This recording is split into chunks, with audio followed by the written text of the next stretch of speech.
E vem conferir a crítica do filme Dragon Ball Z: O Retorno de Cooler.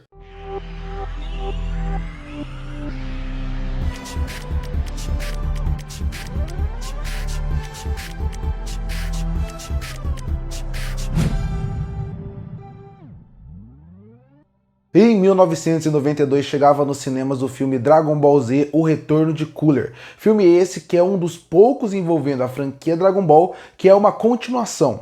Porque a maioria dos filmes de anime, eles funcionam de forma individual. Esse O Retorno de Cooler, ele na verdade, ele é uma continuação de um filme que tinha sido lançado 1 ano antes, chamado A Vingança de Cooler.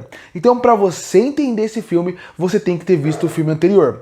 Claro, tem que ter visto o anime também. Porque quando você pensa em filme, as consequências, os atos do Cooler, porque ele quer mais poder, porque ele odeia tanto o Goku, tudo isso é explicado dentro do primeiro filme. Então sim, essa é uma continuação. E pra mim, ele tem a mesma qualidade do filme anterior.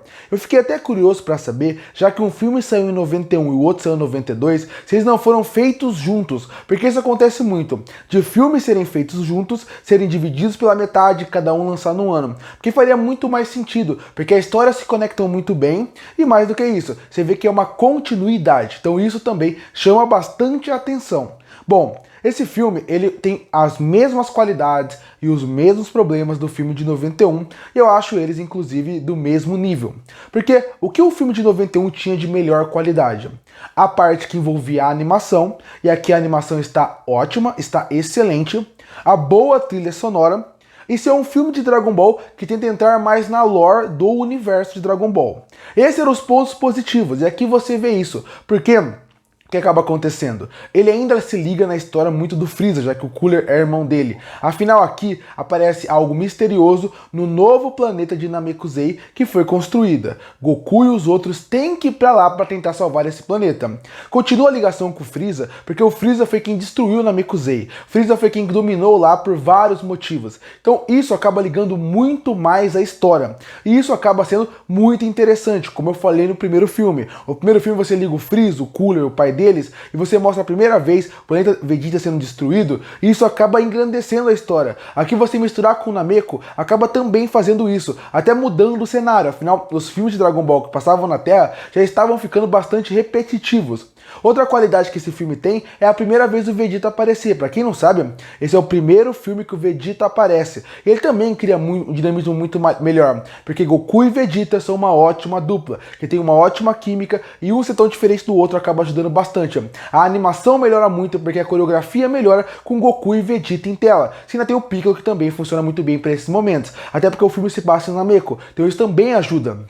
Agora, o filme, como eu falei, ele tem essas qualidades que o anterior tinha. Animação, trilha sonora, tentar expandir e explorar mais o universo de Dragon Ball, mas ele segue com os mesmos problemas. O primeiro seria, por exemplo, usar bem o Cooler, usar bem o Namekusei para usar como base para a narrativa, mas a narrativa não conseguir desenvolver de forma interessante essa ideia. Então quando você vai assistindo o filme, você sente falta de ver como é que tá o novo povo de Nameku, qual que é a função maior daquela árvore, qual é a função maior do Cooler dentro dessa história, saber como que a vingança dele funciona e como que seria a ligação dele com o Freeza mais forte aqui, agora que ele já perdeu uma vez pro Goku. Isso seria muito interessante, mas o filme acaba não levando isso. Ele meio que arranha todos esses assuntos, mas ele não consegue explorar assim como o primeiro fez.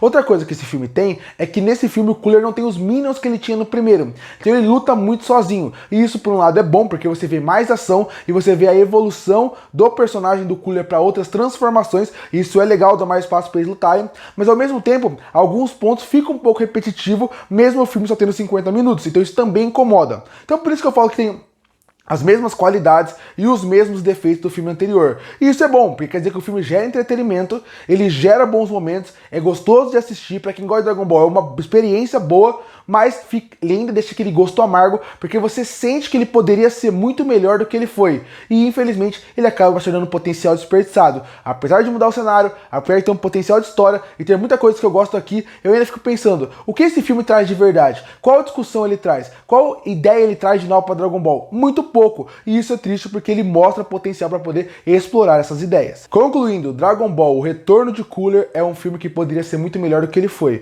Mas não quer dizer que ele é ruim, ele é do mesmo nível do anterior, que gera bom entretenimento, mas só isso. E por isso que eu fecho Dragon Ball Z, o Retorno de Cooler, com uma nota 7 de 10.